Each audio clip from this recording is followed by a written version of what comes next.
আসসালামু আলাইকুম। আপনার উপর শান্তি বর্ষিত হোক। প্রিয় শরীদ, খতমে কামালের 25তম ধাপে আপনাকে স্বাগতম। আপনি জানেন, রোগ শোক, বিপদ আপদ, আসমানি জমিনি বালা মুসিবত, সকল ধরনের অস্থিরতা, অশান্তি, অনিশ্চয়তা, নিরাপত্তাহীনতা, দুর্যোগ, দুর্বিপাক, আজাব গজব থেকে মুক্তির জন্যে খতমে কামালি এক সহজ আমল। খতমে কামালির এই আমলের মধ্য দিয়ে প্রার্থনাকারী প্রার্থনার সাথে মিশে যান। আসলে প্রার্থনাকারী যখন প্রার্থনার সাথে মিশে যান, তখন প্রার্থনা কবুল হয়। খতমে কামালি প্রার্থনা কবুলের এই পরম মুহূর্তে আপনাকে নিয়ে যাবে। তাই নিজের, অন্যের, সমাজের, দেশের, মানব জাতির যে কোনো কল্যাণের নিয়তে আপনি এই আমলে অংশ নিন। আপনি সকল বিপদ আপদ, বালা মুসিবত মুক্ত হন। আপনার জন্যে কল্যাণকর সকল দোয়া আল্লাহ কবুল করুন। সব সময় আল্লাহ আমাদেরকে তার রহমতের ছায়ায় রাখুন। এই কামনা করে আমি শহীদ আল বুখারী মহাজাতক খতমে কামালির পুরো প্রক্রিয়ায় আপনার সাথে থাকছি। আসুন এবার আমরা ডুবে যাই সত্যের গভীরে।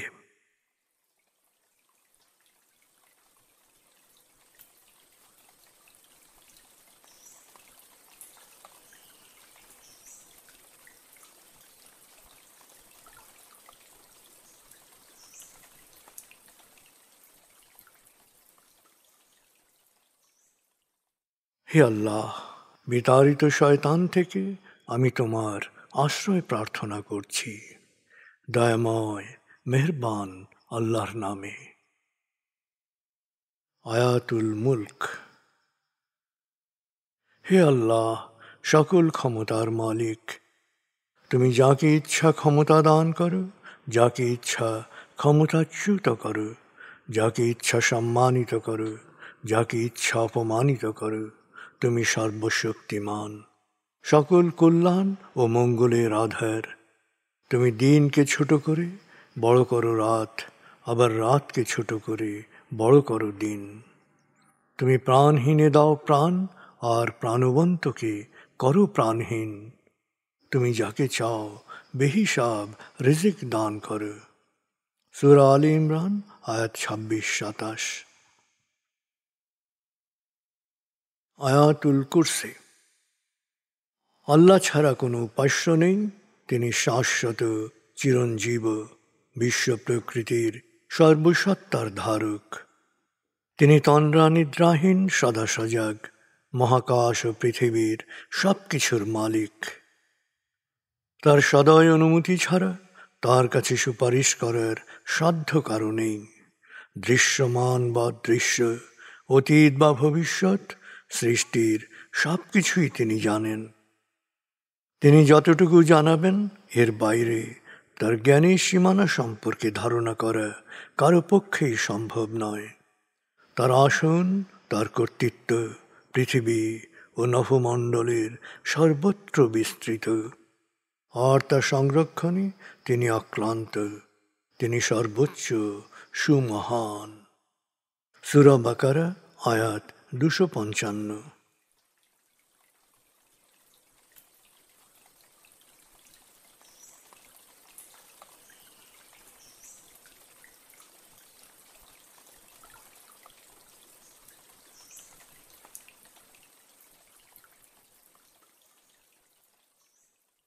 আসুন আমরা ধীরে ধীরে ডুবে যাই হৃদয়ের গভীরে নবী প্রেমে।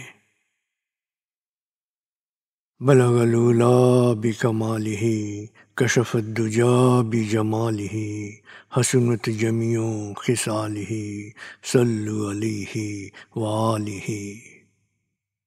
بلغ العلا بكماله كشف الدجى بجماله حسنت جميع خصاله صلوا عليه وآله।